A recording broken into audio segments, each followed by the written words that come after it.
हरियाणा के मुख्यमंत्री मनोहर लाल खट्टर द्वारा जन साधारण की समस्याएं जमीनी हकीकत पर लोगों से सीधा सुनने के लिए आरंभ किए गए जन संवाद के आज कुरुक्षेत्र के उमरी गांव में 19वां दिन आरंभ हो गया। 90 दिन तक ये कार्यक्रम चलना निश्चित है। मुख्यमंत्री कुरुक्षेत्र जिला के ऐतिहासिक गांव उमरी जन संवाद के लिए पहुंचने पर मुख्यमंत्री ने सर्वप्रथम गांव के प्राचीन शिव मंदिर में पूजा अर्चना की और एक शिव भक्त की तरह कार्यक्रम में पहुंचे। यहां पहुंचने पर गांव की सरपंच मीना कुमारी ने मुख्यमंत्री को पुष्प गुच्छ व नंबरदार बाबूराम ने सम्मान का प्रतीक पगड़ी पहनाकर उनका भव्य स्वागत किया। इस मौके पर मुख्यमंत्री ने रेड क्रॉस द्वारा उपलब्ध करवाई गई व्हील चेयर व श्रवण यंत्र संबंधित 4 व्यक्तियों को वितरित करने का काम भी किया। जनसंवाद के दौरान जिस गांव में बच्चों का जन्मदिन होता है उनको मुख्यमंत्री स्टेज पर बुलाकर विशेष सम्मान देते हैं और ये सब परिवार पहचान पत्र के कारण संभव हुआ है। परिवार पहचान पत्र के डाटा से हर व्यक्ति के पास जन्मदिन का संदेश मुख्यमंत्री की ओर से जाता है और कार्यक्रम में उपस्थित लोगों से मुख्यमंत्री स्वयं भी पूछते हैं कि क्या आपके पास जन्मदिन का शुभ संदेश आया है। मुख्यमंत्री स्पष्ट रूप से कहते हैं कि प्रदेश की 2 करोड़ 80 लाख जनसंख्या ही उनका परिवार है और इसी कारण उन्होंने इसकी ये अनूठी शुरुआत की है। संयोग से भाजपा के जिलाध्यक्ष रवि बतान का भी आज जन्मदिन है और वे मुख्यमंत्री के साथ स्टेज साझा कर रहे हैं। मुख्यमंत्री ने सबसे पहले रवि बतान को जन्मदिन की बधाई दी। मुख्यमंत्री जनसंवाद कार्यक्रम में स्पष्ट रूप से कहते हैं कि गरीब को हक दिलाना उनकी पहली प्राथमिकता है। गलत काम नहीं होने देंगे। भ्रष्टाचार पर उन्होंने काफी हद तक शिकंजा कसा है। उन्होंने कहा कि कांग्रेस के एक पूर्व प्रधानमंत्री कहते थे कि केंद्र से भेजे गए 1 रुपए में से 15 पैसे ही धरातल पर पहुंचते हैं और इसी पर शिकंजा कसा गया है।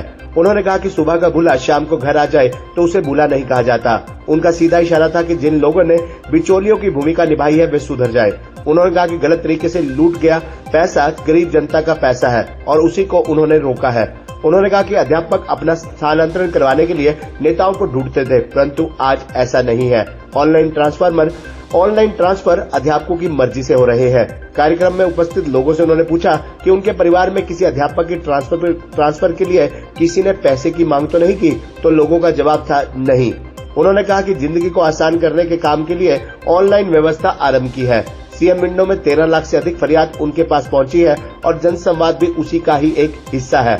कार्यक्रम के दौरान मुख्यमंत्री ने उपस्थित लोगों को परिवार पहचान पत्र की महत्ता के बारे में जानकारी दी और कहा कि हर योजना का लाभ परिवार पहचान पत्र के माध्यम से मिलता है। यहाँ तक कि गांव की आबादी के अनुसार प्रति व्यक्ति 2000 रुपए की ग्रांट गांव के विकास कार्यों के लिए दी जाती है तथा आबादी के हिसाब से उमरी गांव में प्रत्येक वर्ष 1 करोड़ 82 लाख रुपए की ग्रांट मिलेगी और केंद्र सरकार की ग्रांट इससे अलग है।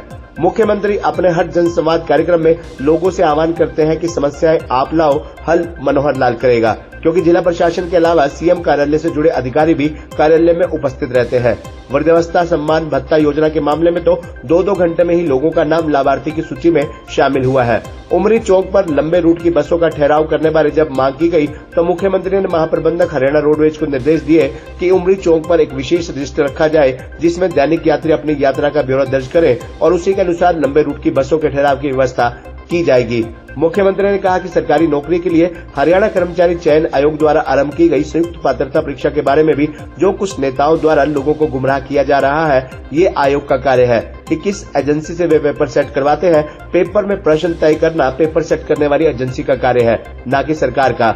उन्होंने कहा कि अब तक 1.10 लाख लोगों को सरकारी नौकरियां दी जा चुकी है और अगले 3 मास में 30,000 ग्रुप सी की भर्तियां की जाएंगी। मुख्यमंत्री ने अपने इस कार्यक्रम के दौरान बताया कि हरियाणा पुलिस में लगभग 6600 पदों पर पुरुष व महिला सिपाहियों की भर्ती की गई थी, जिसमें से आधों की ज्वाइनिंग हो गई है, परंतु 2000 पुरुष व 1000 महिला सिपाहियों की ज्वाइनिंग का मामला न्यायालय में पहुंच गया था। कल ही न्यायालय ने इन्हें ज्वाइनिंग करवाने की अनुमति प्रदान कर दी और शीघ्र ही इनको ज्वाइनिंग करवा दी जाएगी। आज उमरी गांव में आयोजित जनसंवाद कार्यक्रम में मुख्यमंत्री ने सरपंच व अन्य आसपास के गांव से आए सरपंचों के जो भी मांग पत्र थे उसे लेने का काम किया। उन्होंने इस मौके पर गांव उमरी में 2 एकड़ में बनाए जाने वाले सामुदायिक भवन, सरकारी स्कूल के कंडम भवन का नवीनीकरण करने, व्यायामशाला के लिए बजट मंजूर करने, गांव की 2.5 एकड़ फिरनी को पक्का करने, प्रजापत धर्मशाला के साथ साथ अन्य कुछ धर्मशालाओं को पक्का करने की घोषणा की। उन्होंने इस मौके पर गांव उमरी के तालाब की खुदाई करवाने के भी निर्देश दिए। मुख्यमंत्री ने उपस्थित ग्रामीणों को अवगत करवाते हुए बताया कि जनसंवाद कार्यक्रमों के दौरान अब तक 16,000 आवेदन प्राप्त हुए थे, जिनमें से 2,600 आवेदनों से संबंधित कार्य हो चुके हैं, 11,000 पर काम जारी है और 2,500 आवेदन अंतिम चरण में है।